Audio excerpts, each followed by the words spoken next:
Premier ഷോയ്ക്കിടെ തിക്കിലും തിരക്കിലും മരണം സംഭവിച്ച കേസിൽ നടൻ അല്ലു അർജുനെ പ്രതിയാക്കിക്കൊണ്ട് പോലീസ് കുറ്റപത്രം സമർപ്പിച്ചിരിക്കുന്നു. ചിക്കടപ്പള്ളി പോലീസ് ഈ ആഴ്ച കോടതിയിൽ സമർപ്പിച്ച കുറ്റപത്രത്തിൽ നടനെ കൂടാതെ അദ്ദേഹത്തിന്റെ സുരക്ഷാ ജീവനക്കാരും തിയേറ്റർ മാനേജ്മെന്റും ഉൾപ്പെടെ 23 പേരെ പ്രതികളായി ചേർത്തിട്ടുണ്ട്. ഈ കേസിൽ 11ാം പ്രതിയായിട്ടാണ് അല്ലു അർജുന്റെ പേര് ചേർത്തിരിക്കുന്നത്. കേസ് രജിസ്റ്റർ ചെയ്ത് 1 വർഷത്തിന് ശേഷമാണ് കുറ്റപത്രം സമർപ്പിച്ചിരിക്കുന്നത്. അന്വേഷണത്തിന്റെ ഭാഗമായിട്ട് അല്ലു അർജുനെയും മറ്റു പ്രതികളെയും പോലീസ് പലതവണ ചോദ്യം ചെയ്തിരുന്നു. അന്വേഷണം പൂർത്തിയാക്കിയതായിട്ടും ഇനി നിയമപരമായ നടപടികൾ കോടതിയിൽ തുടരുമെന്നും അന്വേഷണ ഉദ്യോഗസ്ഥർ വ്യക്തമാക്കുകയാണ്.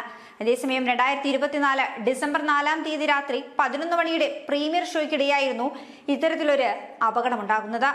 അല്ലു അർജുൻ എത്തിയതറിഞ്ഞതോടുകൂടി തടിച്ചുകൂടിയ ജനക്കൂട്ടം തിയേറ്ററിന്റെ ഗേറ്റ് തകർത്തതിനെ തുടർന്ന് തിക്കിലും തിരക്കിലും പെട്ടാണ് 35 വയസ്സുകാരിയായ രേവതി മരിക്കുന്നത്.